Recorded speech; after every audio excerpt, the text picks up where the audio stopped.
Yeah, hold it in for a few seconds. Yeah, hold it in for like 2 3 seconds.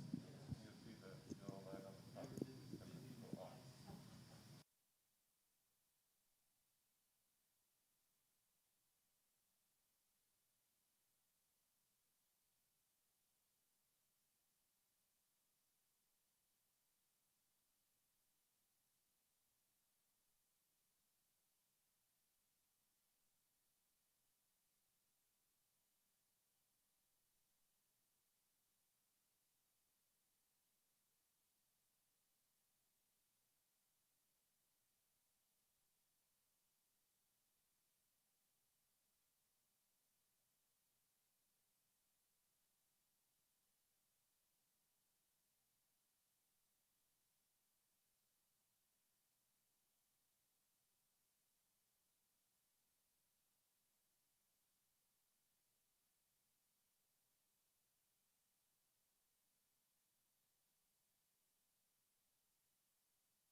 Okay, you're going to call to order the special meeting of Thursday, August 20th. Madam Clerk, could you call the roll? A quorum is present.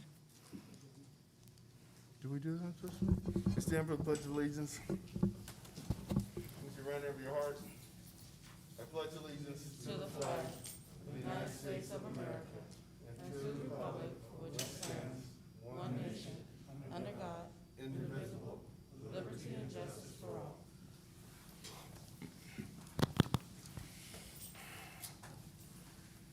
Public comments. You can call in for public comments by telephone to listen to the meeting or make oral public comments. Dial 1-888-251-2949 or 1-251-861-0694. The access code for both numbers is 9645406##. You can view or listen without making public comments on Spectrum Cable Channel 35 with limited audio and video if it's available. And we have live online feed through Facebook Live with limited audio and video. But again, those two medium are not guaranteed. I need some copies. You made the copies. Any person wishing to address City Council on any item on today's agenda may do so at this time. Operator, are there any callers? To make a public comment, please dial #2. We do have a comment here. Caller, please go ahead.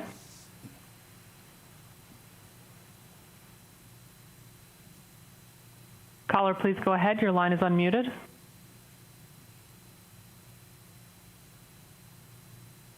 All right, moving forward. Next caller, please go ahead. Your line is unmuted.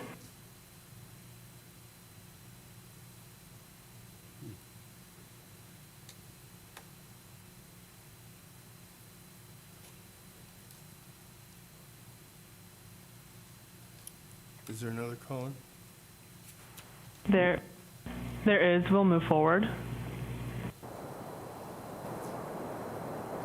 Caller, please go ahead. Thank you. Since you've not answered our questions in city council meetings, I'd like you to please focus on answering the questions and not deflecting them.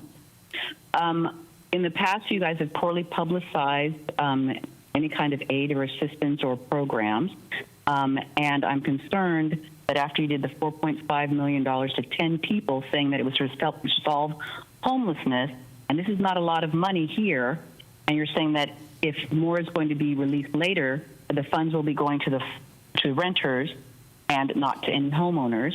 So I'd like to have you address what your plans are for assisting homeowners in the future. In addition, please write these questions down. How many debit cards are going to be allowed per household?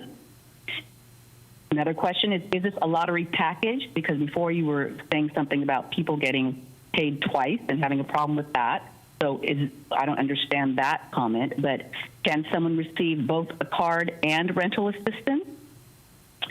Another question is, are city employees eligible both as renters and or as landlords? Another question is, exactly how is the lottery pool going to be decided? Are the preferred people going to be put in one barrel and then lower priority people in another barrel? Or are you picking from the same barrel, regardless of order, and then reprioritizing them by the priority that you made when they did their original application? Another question is the provisions regarding the landlords accepting the landlord portion. Does it mean that they cannot collect prior property damages and repairs in excess of the security deposit, or does it affect any of their other rights? And it would be appreciated if you would stop blocking and undermining and invalidating legitimate concerns of the residents and calling them haters and insulting them in a variety of ways, and really take it seriously. But these are serious questions which do affect us. The money that is being given to the city based on the population, and we are all citizens and residents, So we should be taken seriously and not lambasted, not berated or harmed in any other way. And since these debit cards are not income sensitive, please let us know how the hierarchy is actually going to happen along with that lottery and why residents who are homeowners are being excluded from the debit card. Please answer each and every question in addition to how you're going to do better publicity about this. Thank you, Ms. Kraft. Please do not. Your time, Ms. Kraft. Let you go on to the next caller. Once again, dialing #2 will indicate that you wish to make a public comment. There are no further comments at this time. Thank you. DR1. Step, Oh, is there anybody in community room A? Treasurer that you have Go right ahead. reports from the community room is present. Am I able to address the item on the agenda? Yes. I'd like to address DR1 and DR2. And according to our own records taken from the Warren Register, $289,684.30 were expended on emergency protective activities. I would like Madam a Clerk? copy of the. Madam Treasurer, you have to address DR1 or DR2. That's This what I isn't- am addressing. But this isn't the Warren Register. Okay. Regarding DR1 and DR2, I'd like to know why were the masks that you're forcing the residents to wear have on it not FDA approved, therefore they're not getting full protection. Could you address why you're requiring the Okay, residents to wear Madam that? Treasurer, that is not DR1 or DR2. So let's try again. Again, regarding DR1 Let and me tell you, the DR2. next time, we're gonna just go on and we'll wait till the end of the meeting. Mayor, I know that you are just afraid to allow this treasurer to speak. No, what I'm saying, ma'am, listen, all I'm saying No, is, no, stop address- interrupting me. This is my time. You Address talk on your DR1 time. and This is my DR2. time. Go ahead. Regarding DR1 and DR2, I'm concerned regarding the amount of funds that have been allocated. I think they should be substantially more to support the residents regarding their vast needs. Many of them have lost jobs. Many of them have less time that they're now reporting for jobs, so they have less income. And I think you need to allocate substantially more funds than what you have suggested here in your DR1 and DR2 in order to help the residents for the city of Inglewood.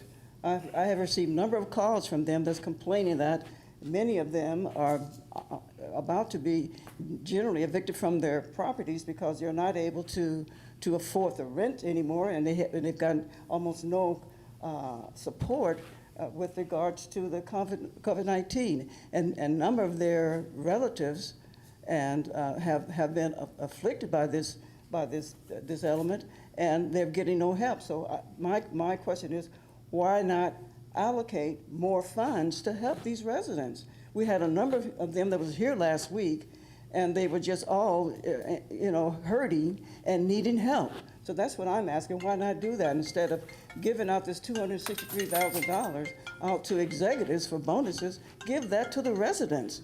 Put this into this program. Help them out. Give them some support, Mayor.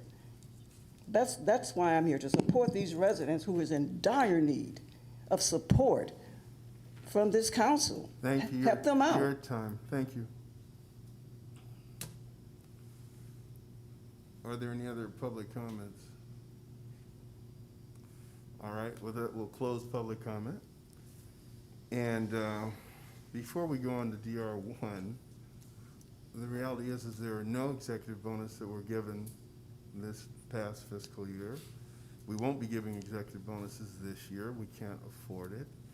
We are not giving 200 some odd thousand in relief. We're giving $2 million in relief.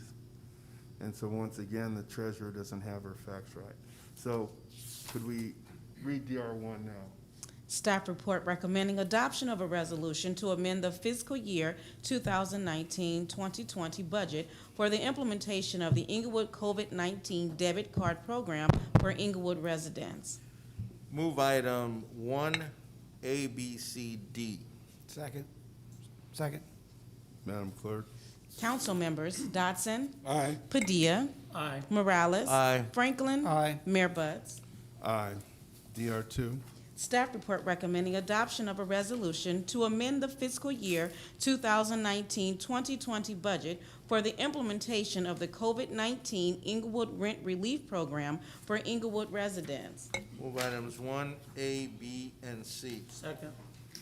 Madam Clerk?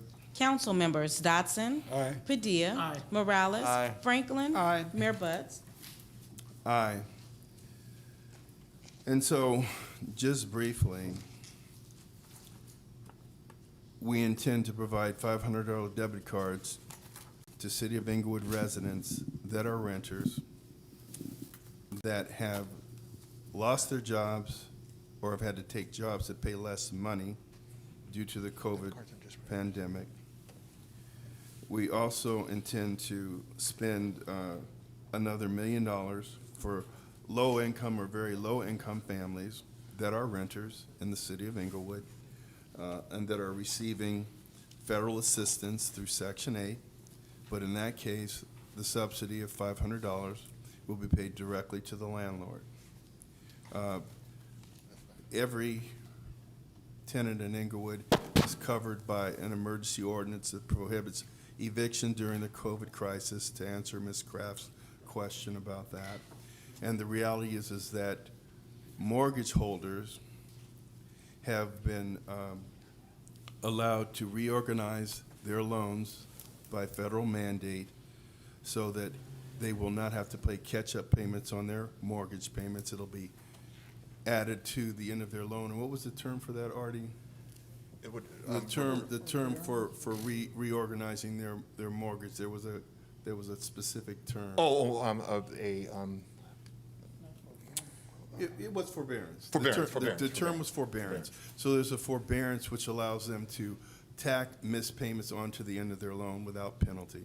So this is why we are focusing on renters, because when the COVID restrictions end, they're still going to be accountable for their rents. And right now, there are people that just need assistance, and $500 will make a difference right now for people that have nothing. So we don't have unlimited funds, but this total program is $2 million for now, and we'll make considerations in the future if we can find funds.